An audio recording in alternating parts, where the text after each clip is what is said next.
વેસુમારી ક્વિઝમાં રહેતા 59 વર્ષીય રાજીવભાઈ શેઠ દ્વારા સાઉથ આફ્રિકામાં છેલ્લા 98 વર્ષથી યોજાતી ક્લાસિક ડાઉન રનમાં ભાગ લીધો હતો.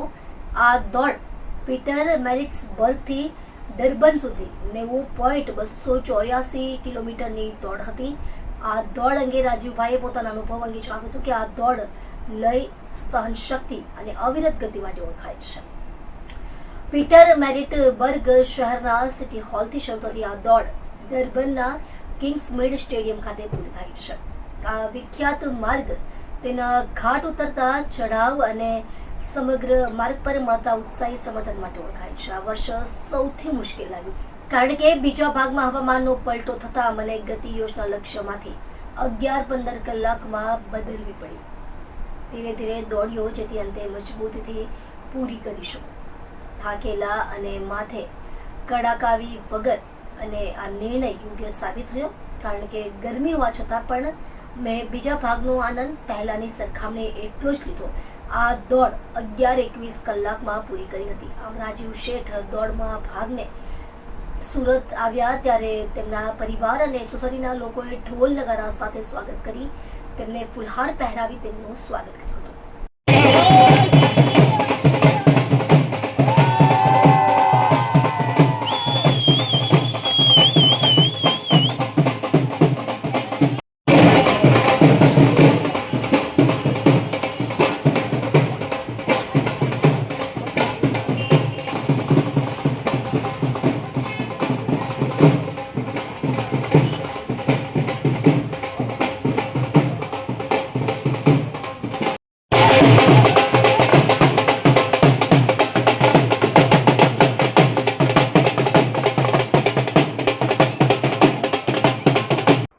હું રાજીવ શેઠ અને રહેવાનું વેસુમાં સુરતમાં. અને આ જે અચીવમેન્ટ થઈ છે મારી તે કોમરેડ્સ જે દુનિયાની સૌથી ટફેસ્ટ અલ્ટ્રા રેસ ગણાય છે. એનું ડિસ્ટન્સ હોય છે 90 કિલોમીટર અને સાઉથ આફ્રિકામાં છેલ્લા 98 વર્ષથી આ રેસનું આયોજન થતું હોય છે.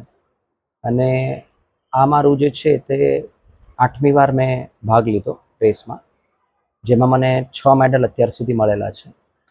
અને ગુજરાતમાં મારી ઉંમરમાં 59 વર્ષે અત્યારે મેં આ ઉપલબ્ધિ અચીવ કરી છે, જે રવિવારે રેસ 8મી જૂને સાઉથ આફ્રિકામાં ડર્બનથી પીટર મેરિટ્સબર્ગ અને પીટર મેરિટ્સબર્ગથી ડર્બનની રેસ હોય છે. તો એને ડાઉન રન ને અપ રન કહેવાય. તો આ ડાઉન રન હતો કે જેમાં 3500 ફૂટની ચઢાઈ હોય અને લગભગ 7000 ફૂટની ઉતરવાનું હોય છે. અને ટફ એટલા માટે હોય છે કે સવારે 6 વાગે રેસ શરૂ થાય, 12 કલાકમાં પૂરી કરવાની હોય અને એમાં સતત તમારે દોડતા રહેવું પડે, તમે રોકાઈ ન શકો. અધરવાઇઝ મારી અત્યાર સુધીમાં મેં 163 રેસમાં ભાગ લીધો છે, જેમાં મારી હાફ મેરેથોન છે, ફૂલ મેરેથોન છે, અલ્ટ્રા રેસીસ છે.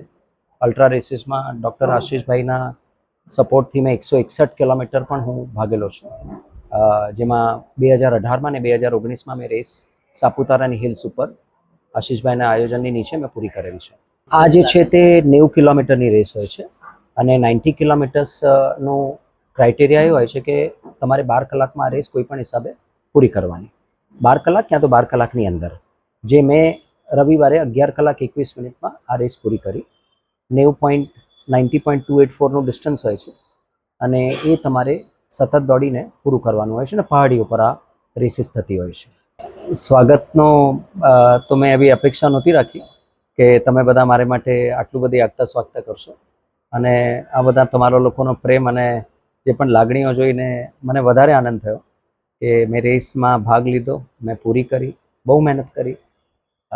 છેલ્લા 4 મહિનામાં હું 800 કિલોમીટર દોડ્યો, 11 મહિનામાં હું 1800 કિલોમીટર દોડ્યો એની પ્રેક્ટિસને માટે, કારણ કે આ રેસ વર્લ્ડની ટફેસ્ટ રેસ ગણાય છે. તો બધા જે આવ્યા છે અને સાથે જે આનંદ લીધો અને જે મારી આગતા સ્વાગતા કરી તેની મને ખુશી છે. મેસેજ એક જ છે કે વર્ક અને લાઈફસ્ટાઈલનું બેલેન્સ બહુ જરૂરી હોય છે. આપણે સતત જીવનમાં કામ કરતા રહીએ પણ એની સાથે ફિટનેસને જો લોકો માન આપે ને એટલી ફિટનેસ ઉપર ધ્યાન આપે તો તમારા એ વર્કની એફિશિયન્સી અને તમારી ડે ટુ ડે લાઈફસ્ટાઈલ માટે એ બહુ ઉપયોગી થાય છે. એટલે વર્ક લાઈફ બેલેન્સ હું બધાને સતત કહેતો આવેલો છું કે વર્ક લાઈફ બેલેન્સ બહુ જ જરૂરી છે અને એને માટે જે પણ તમારે થોડું બલિદાન આપવું પડે લાઈફસ્ટાઈલ માટે તે આપો અને જો ડિસિપ્લિન લાઈફ હશે તો તમારે જે ઉંમર વધતી જાય તેની સાથે સાથે તમે જીવનનો પણ આનંદ લઈ શકો. હું શ્રી હિતેન્દ્ર મોદી ઉર્ફે ગોટુ. હું અહીં જ વેસુમાં રાજુભાઈની સાથે જ રહું છું બિલ્ડિંગમાં, અને એ અમારા ખૂબ સારા મિત્ર છે અને એની અચીવમેન્ટ જોઈને એવું લાગે છે કે he is a wonderful, not only a human but is a super human. અમે એને રોજ સતત જોઈએ છે. 15 વર્ષથી એ ખૂબ ડિસિપ્લિનમાં દોડે છે અને સાથે અમારી મિત્રતા બી સાચવી જ છે. એટલે અમે જોયું છે ને અમે એને આજે ખૂબ સારી રીતે વધાવી લીધો છે. ઢોલ નગારાથી અમે એનું સ્વાગત કર્યું છે અને અમને ખૂબ ખૂબ એનો આનંદ છે. અમારા સૌ મિત્ર મંડળ અહીંયા હાજર છે જેઓ તેમને વધાવી લીધા છે અને we are very happy that he has completed comrades consecutively for the 8th time. મારું નામ છે ડૉક્ટર પંકજભાઈ પટેલ. માર્કી સાઇટ્સમાં અમે રહીએ છીએ. અમારી સોસાયટીમાંથી રાજીવભાઈ શેઠ એ મેરેથોન દોડમાં આફ્રિકા દોડીને આવ્યા છે. અમે એનું ખૂબ જ ભાવભીનું સ્વાગત કર્યું અને અમારા ફ્લેટની સોસાયટી માટે રાજુભાઈ ગૌરવનો વિષય છે અને અમે રાજુભાઈને ખૂબ ખૂબ આવકારી અને અભિનંદન આપીએ છીએ. આટલી ઉંમરે એ દોડે છે, એની પાસે બધાએ યુવાનોએ શીખ લેવા જેવી છે કે કોઈ પણ ઉંમર દોડવા માટે બાદ નથી. એમાં પ્રેક્ટિસની જરૂર છે. જેટલી વધારે પ્રેક્ટિસ કરે એટલું માણસ વધારે દોડી શકે. રાજુભાઈ અમારા માટે એના આદર્શ છે दौड़वा માટે मैराथन में. मेरा नाम कॉमोडोर रविंदर सिंह अर्शी है. मैं नेवी में कॉमोडोर जो इक्विवेलेंट है ब्रिगेडियर का रैंक. राजीव को मैं 2006 से जानता हूं. मैं सूरत में आया था 1998 में और 2009 में मैंने पहली अपनी हाफ मैराथन की थी और ये राजीव भाई के साथ 2011 में हमने राजीव को पहली हाफ मैराथन कराने के लिए दिल्ली लेके गए थे. मैं बहुत मोटा हूँ लेकिन राजीव भाई बहुत फिजिकली फिट थे. उन दिनों में ये जिमिंग करते थे तो मुझे देख के बोलते थे यार इतना भागता कैसे है. तो मैंने कहा चलो आपको मैं दिल्ली में रेस लगवाता हूँ. तो ये मेरे साथ दिल्ली में आए. तो पहली हाफ मैराथन में आप मानेंगे नहीं कि मेरे से एक मिनट पीछे आए और वो दिन था और आज का दिन है कि इस आदमी में जो ट्रांसफॉर्मेशन आया है अनबिलीवेबल. मैंने तो 2016 में भागना छोड़ दिया और इन भाई साहब ने भागना ऐसा किया कि भागते भागते भागते अभी मेरा ख्याल इनका 160 के आसपास इन्होंने मैराथन खत्म की है और ये पहले इंसान हैं सूरत में जिन्होंने अल्ट्रा मैराथन जैसे आज खत्म करके आए हैं 88-90 किलोमीटर्स का. ऐसा कोई आदमी नहीं है सूरत में, क्या शायद इंडिया में इनके जैसा कोई नहीं है. और इनको देखते भागते देखते अभी मैंने थोड़े दिन पहले ही बहुत प्राउड. जैसे आपका बच्चा जब बड़ा हो जाता है तो आपको एक पिता को प्राउड होता है. मैं 70 साल का हूँ.